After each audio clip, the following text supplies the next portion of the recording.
दोस्तों, उत्तर प्रदेश के ताज नगरी आगरा से एक शर्मसार करने वाली खबर सामने आई है। आपको बता दें कि जिस वक्त पूरा देश दीपावली मना रहा था, शाम में दिए जलाए जा रहे थे, उसी वक्त एक बेटी की इज्जत लूटी जा रही थी। पूरा मामला उत्तर प्रदेश के आगरा के ताजगंज का है, जहां एक होटल के अंदर एक महिला कर्मचारी के साथ 4 लोगों ने दुष्कर्म किया है। इस पूरे मामले ने लोगों को कहीं ना कहीं एक दफ़ा फिर से शर्मसार कर दिया है। और जो खबरें सामने आई है, जो इस पूरी खबर के पीछे की जो सच्चाई है, जब वो लोगों के पास सामने आई तो लोग भी चीख उठे इस पूरे मामले को जानने के बाद। पूरा मामला जो है वो होता ये है कि वहाँ एक होम स्टे होटल है। होम स्टे होटल एक इस तरह का होटल होता है जहाँ पे आपको लगेगा कि एक घर है और उसी घर में एक होटल की तरह इंतज़ाम होता है, और वहाँ पर लोग रुक सकते हैं। कहा जा सकता है कि रेसिडेंशियल एरिया में इस तरह का होटल होता है। और वो होटल में इस जो लड़की है वो पिछले 1.5 साल से काम कर रही थी। 1.5 साल से काम कर रही थी और एक ख़बर सामने आई अचानक दीपावली के शाम में, और उसका एक वीडियो सोशल मीडिया पे काफ़ी वायरल हो रहा है। हम उस वीडियो को आपको दिखा नहीं सकते हैं, क्योंकि अगर आप उस वीडियो को देखेंगे तो शायद आपके भी होश उड़ जाएंगे, और मुझे लगता भी नहीं है कि मुझे आपको वो वीडियो दिखाना चाहिए, क्योंकि वो किसी भी तरह से दिखाने लायक भी नहीं है, और जो सोशल मीडिया प्लेटफॉर्म का रूल और रेगुलेशन है उसके मुताबिक भी आपको नहीं दिखाया जा सकता है। उस वीडियो में देखा जा सकता है कि वो महिला कितना चीख रही है, चिल्ला रही है।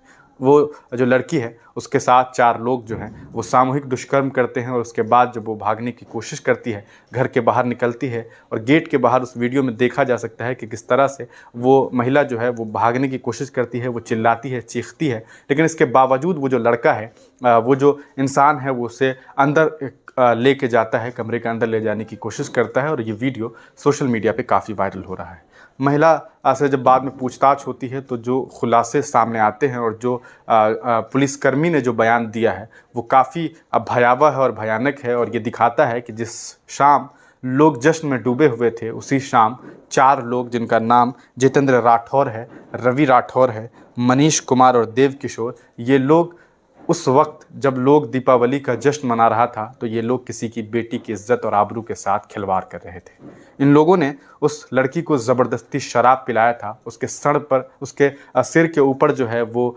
बॉटल, जो कांच का बॉटल होता है, शराब का बॉटल, उसे फोड़ दिया था। उसकी हालात ऐसी हो गई थी कि उस लड़की को अगर आप देख लेंगे तो आपके होश उड़ जाएंगे।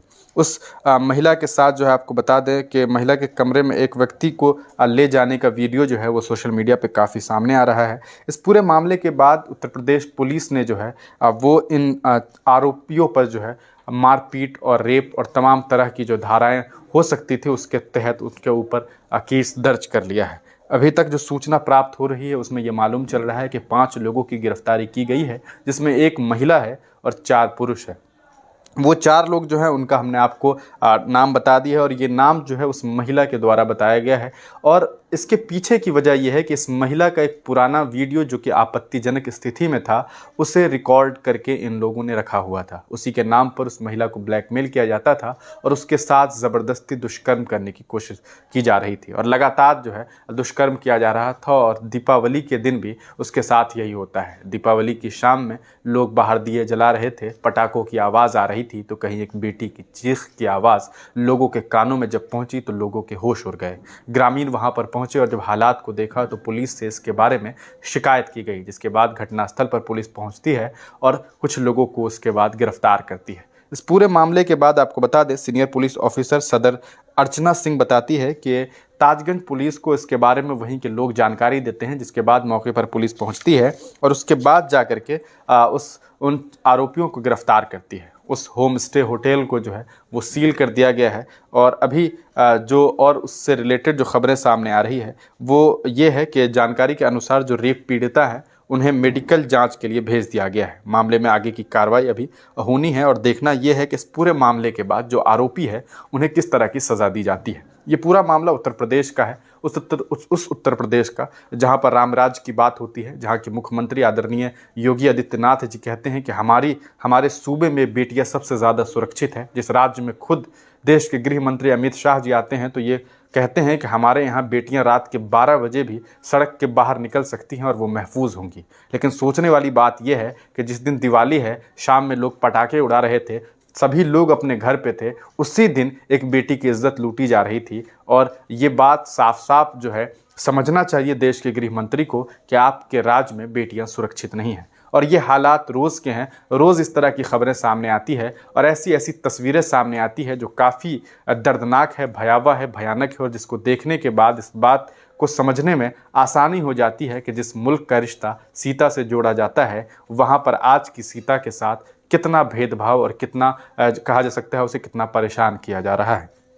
एक तरफ केंद्र सरकार ये कहती है कि बेटी पढ़ाओ बेटी बचाओ, लेकिन दिक्कत यहाँ पर यह है कि अगर बेटी को पढ़ाने की कोशिश की जा रही है तो उसके साथ इस तरह के मामला सामने आ जाते हैं जो कहीं ना कहीं जो और अन्य गार्जियन हैं उन्हें इस बात के लिए मजबूर कर देता है कि शायद हमें अपनी बेटियों को घर में ही रखना चाहिए। इस तरह की तमाम मामला जब सामने आते हैं तो ये बात साफ हो जाता है कि आज भी देश में जो सोच है और देश में जो अपराध है वो कितना ज़्यादा है और कितना भयावह है। इस तरह की खबरें लगातार उत्तर प्रदेश से आती है और जब हम इस तरह की खबरों को दिखाते हैं तो लोग हमें इस तरह से बताने की कोशिश करते हैं कि हम जो हैं एंटी गवर्नमेंट हैं और गवर्नमेंट के ख़िलाफ़ बोलते हैं, जबकि यहाँ पर एंटी गवर्नमेंट कोई बातें हैं ही नहीं। जो हकीकत है, जो सच्चाई है, वो हम आपको दिखा रहे हैं।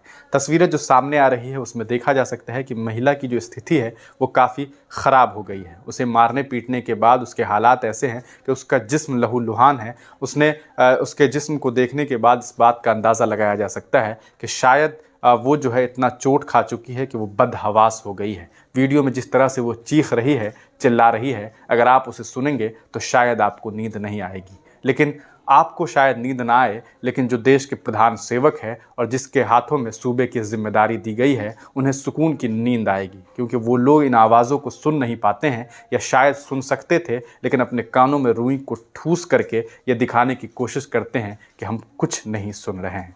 आपका इस पूरे मामले को लेकर के क्या कुछ सोचना है? क्या आपको नहीं लगता है कि इन तमाम घटनाओं के लिए जो है राज्य सरकार पूरी तरीके से जिम्मेदार हैं, और न सिर्फ राज्य सरकार बल्कि केंद्र सरकार? अगर भारत का न्यायालय सिस्टम बिल्कुल सही होता और अगर इन तरह के मामलों में स्पीड ट्रायल के तहत कार्रवाई होती तो शायद किसी अपराधी की ये हिम्मत नहीं होती कि वो इस तरह का अपराध करे, और इस सूबे में रह करके, इस मुल्क में रह करके जिसका रिश्ता सीता से जोड़ा जाता है, जहां राम की और कृष्ण की कहानियां पढ़ाई जाती है और ये बताने की कोशिश की जाती है कि हम इस राज्य में राम मॉडल लाएंगे और राम राज्य बनाएंगे, वहां पर इस तरह के मामला सामने नहीं आएंगे। अगर आपको ऐसा नहीं लगता है तो शायद आपको अपने राम और उस राम के इतिहास को पढ़ना चाहिए जो असल में राम का व्यक्तित्व है। तो आप जानेंगे कि वहाँ पर बेटियाँ कितनी सुरक्षित थी और किस तरह से बेटियों की इज्जत और इज्जत के लिए जो है बड़े बड़े काम किए जाते थे। लेकिन आज जो हालात हैं वो काफ़ी बदतरीन हैं। बने रहिए हिंदुस्तानी मीडिया के साथ, वीडियो को ज़्यादा से ज़्यादा साझा कीजिए ताकि लोगों को पता चल सके कि आखिर